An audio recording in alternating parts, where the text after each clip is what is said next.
Welcome to What the Flick, everybody. We're all here. Ben, Alonso, Matt, Christy.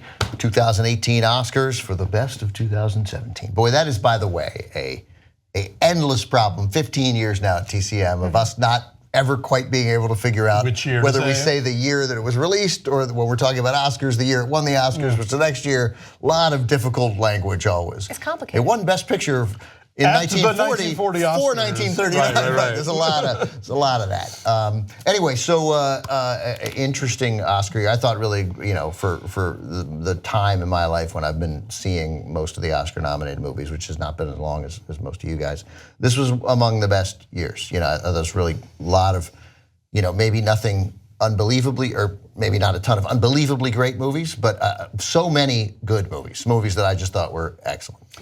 And this felt like a year where they got more right than wrong. Yeah, that's right. Yeah. And it's a cool cross-section of movies. I mean, just looking at the Best Director category, you have 4 of the 5 are first-time nominees, and you have Greta Gerwig, one of only 5 women ever to get nominated for Best Director. You have Jordan Peele for Get Out. One of only 5 African-American filmmakers. It only took 90 years.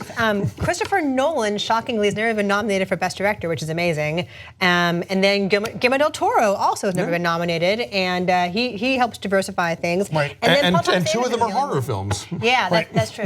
And the first female nominee for Best Cinematography. Yes. Yeah, Rachel Morrison from Mudbound. Yeah, so that only took 90 years. There's some really cool stuff that happened. By the way, the ASC Awards, the American Society of Cinematographer Awards, are on February 17th. And they'll be hosted by Ben Mankiewicz. Oh.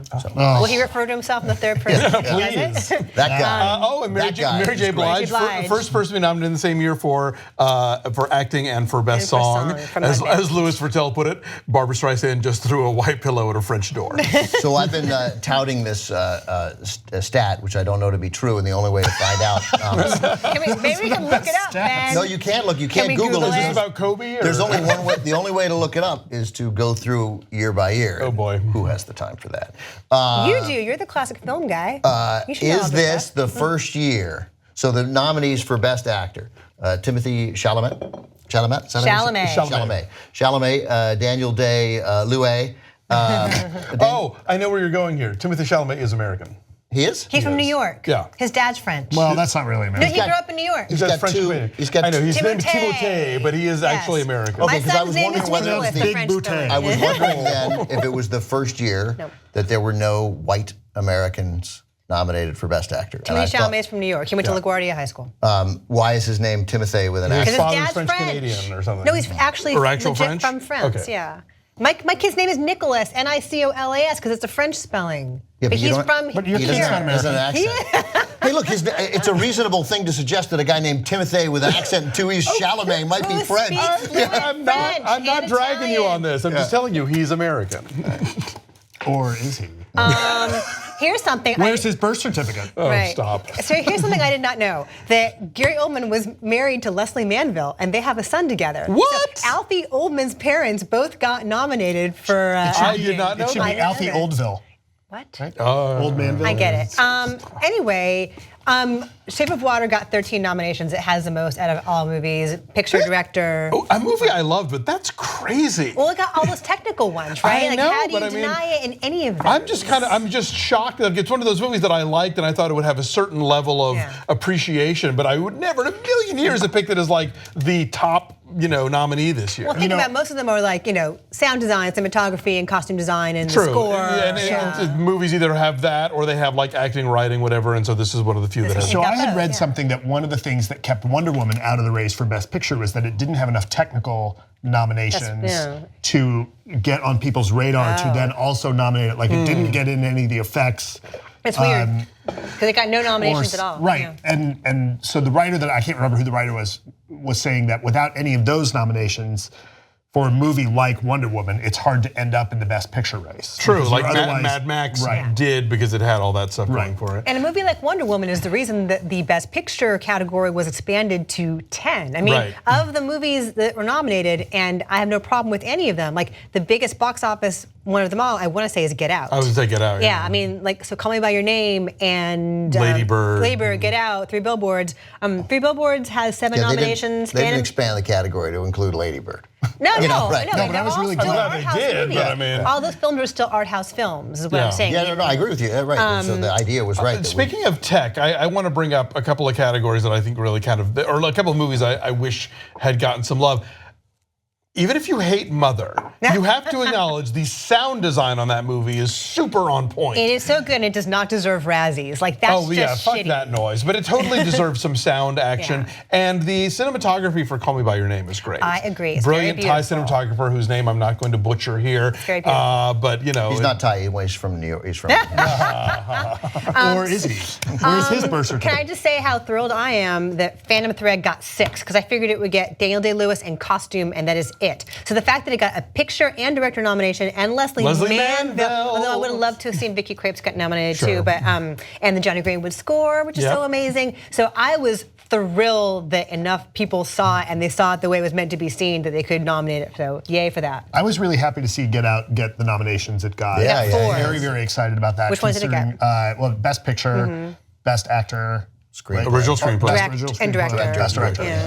So Jordan Peele got 3 nominations. Yeah. Apparently the first, and this is like a million thing, the first African-American filmmaker to get those nominations for his first film. That's right, yeah. I was also really surprised to see Logan get nominated for a script Screenplay. for Best Adapted Screenplay. Yeah. First superhero movie to be script nominated. I think. Is it? I feel, no, you know what? Rocky. Ghost World. No, I said superhero, not comic book. Okay, comic book. Because Ghost World and History of Violence are both graphic novels. Yeah, I was gonna say you know these things more than I do, certainly. I wonder if Wonder Woman, capes. Wonder Woman, which had such a disappointing conclusion for me, just that it fell into the trope that it had stayed out of for its entire movie when it had 2 immortals punching each other into large objects, and it might as well have been Batman versus Superman for its last 21 minutes. That probably. I think that undermined its effort to stand out. Yeah, I think Act 3 kind of did sink that movie's chances. And also, as far as the effects and stuff goes, there's a lot of that movie that looks very of the Snyder school. Well, and so then you get Justice League comes out, which is so bad this year. Right. Everyone's like, oh, yeah. That diminished the brand. That's right, yeah, I think it probably did. Can we talk about James Franco? Yeah, so I think it's, we'll never know, but I imagine that he would have had a nomination. But here's the thing, and I although you then felt have to decide who would have gone. Denzel Washington. I'm sorry, I know you like that movie, but that's a terrible movie, and he's bad in it. He's super hammy in it. But as somebody pointed out, Al Pacino won an Oscar for his very worst screen performance. He also got, Roman J. Israel is the best Ossie Davis performance in years. I didn't think the movie held up because it sort of faded at the end. But I mean, a lot of my friends liked it too. They were like, "Why do people not like this movie? It's fine. It's pretty good." You and your friends are dumb. No wonder you guys are friends. I'm not going to argue that me and my friends are dumb. There's no, because we'll lose that argument. But I did think he was good, and the fact that he also got a SAG award again would indicate that there are plenty of actors who are impressed with that performance. Right. So James Franco got a SAG nomination, and he won at the Golden Globes. And I figured that enough people had already sent in their ballots before the LA Times story broke that he still had a shot. But maybe it's just that, like, we were talking about this early December. Like, maybe the rumors were swirling around for so long that there was enough of an ickiness factor. I don't think so. That people didn't want to touch it. I'd never heard those rumors, but I never heard any. No, but but who would? I don't know anyone who would tell me those rumors. You know us. Anyway, you never asked. So did he deserve to get a nomination though? Like, clearly, what happened, what he did hurt him, or he's accused of having done. First of all, I think you're crazy to think people would send in there. Nobody sends anything in early. I guess they all waited to the absolute last minute because that story broke and it hurt him. They're humans. So I think it clearly hurt him. Although I'm curious who gets knocked out. Maybe, as you say, maybe it's Denzel. Yeah. But it's always when you insist that a movie or somebody should have been nominated, everyone who says that should be forced to say, okay, who gets? Oh, I can get that for every category. That's easy for me, you I know you have no problem. I'll take him out. I think there was I didn't read this piece, but I saw a headline somewhere that was something along the lines of this year's lineup kind of kills the idea of the Oscar bait movie. Because except for something like fucking Darkest Hour, which somehow got a Best Picture nomination, these are not the like King's Speech kind of like stately, safe historical dramas. I mean, you know, Shape of Water, Get Out, Lady Bird, Three Billboards, Call Me by Your Name. These are different kinds of films. Phantom Thread looks like it is Oscar baity. Yeah, but it's not. And then it gets nutty. You know, I mean, Dunkirk. Only by virtue of genre, but certainly not in terms of how it's put together. Yeah, no, the narrative structure to it. Anything that you're sad about? I am sad that Armie Hammer did not get a supporting actor nomination. Totally. Because Timothée Chalamet is not as great as he is without Armie Hammer. I mean, he's great, and like the scene of him, the scene in front of the fireplace at the end, like shows what an amazing young actor he is. But the whole way through, like it's a two-person thing there. They need each other. I would have liked Armie Hammer or Michael Stuhlbarg too to be nominated. Holly Hunter for The Big Sick. I was surprised that she did not get in there. Yes. Yeah. So it seems like everybody else was kind of predictable. Maybe Leslie Manville is that wild card that you might have expected. I was kind of shocked to see Octavia Spencer, who's terrific, and I always like her, but that's not much of a role. Yeah. I mean, it's kind of.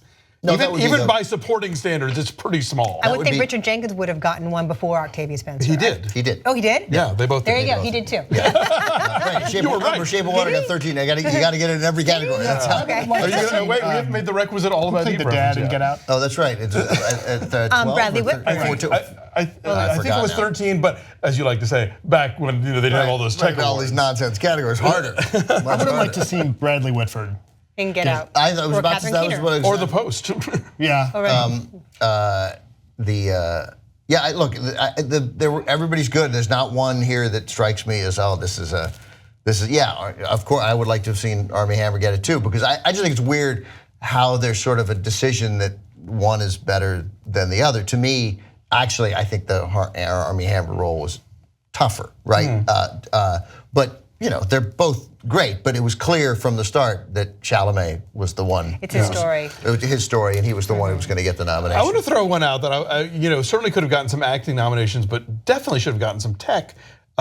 Good Time. I love Good Time so much. Maybe it's just too weird, right? I guess, but I mean the editing and the cinematography, like I guess maybe score. That's a movie that I would think that a younger, hipper Academy, which we've been getting in the last few years, I know, but I mean, would have.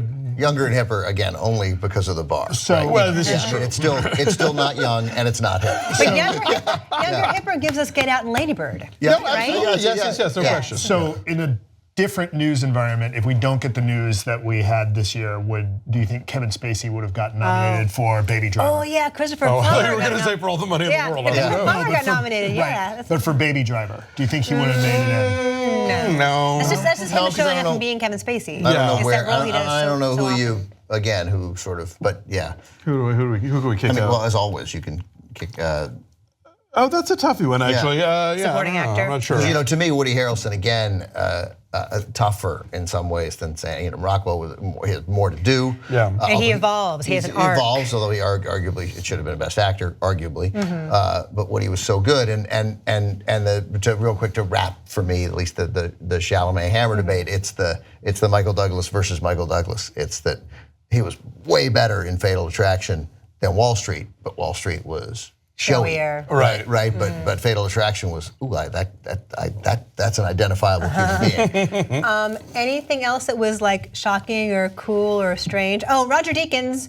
Will you please win this will be the year. I just know it. For a movie that maybe isn't not even the one that he should have won for, but this is his 14th nomination. John Williams got his 50th nomination for his Star Wars. James Ivory, I think the oldest nominee ever. No, Agnes is older. Oh, is she? By a week. Oh God. so nonagenarians, keep reaching for that brass ring. Your friend Agnes but is don't the hurt oldest. Yourself. Yeah, fucking Faces Places again. My favorite film of 2017. If you haven't seen it, seek it out if it's anywhere near you. I was doing some radio show and they were like, "What's a movie?" And people haven't seen, and I go, "Well, this movie hasn't been seen by so few people that I haven't seen it, but I'm very confident because my friend Alonso it's great. So you should go see Faces Places." Oh, but Ex Libris didn't get nominated, which sucks. The Frederick Wiseman documentary. They never nominated. They gave him an honorary Oscar. Yeah. They have never nominated one of his films for Best Documentary. As always, it's going to make me laugh that Meryl Streep is going to be an 18-time Oscar loser. Yeah, this is her 21st nomination for the host. Right, it's good. Nobody likes her. It's amusing that that 18 times, they're like, no, we're not going to do it. And I'm like, but John Williams have more losses? Oh, Well, John yeah, Williams. well, sure. this John is his Williams. 50th nomination. Yeah, John. Good, because he's a jerk too. He's won. Nobody likes him. I think he's Kobe won. likes him. He's won. Well, He's what won. does that tell you? He's won. Look 5. at Kobe. He won 5. Yeah. And I mean, like foreign film, I think there was some weird, like BPM didn't make the short list. They didn't nominate Foxtrot from Israel, Foxtrot's which great. surprised me, which is really Loveless good. got nominated though. Yeah. Next week, A Fantastic Woman Fantastic comes Woman. out, which we should review. Yeah. Just little things are so nice when you read like Jordan Peele calling Daniel Kaluuya and crying.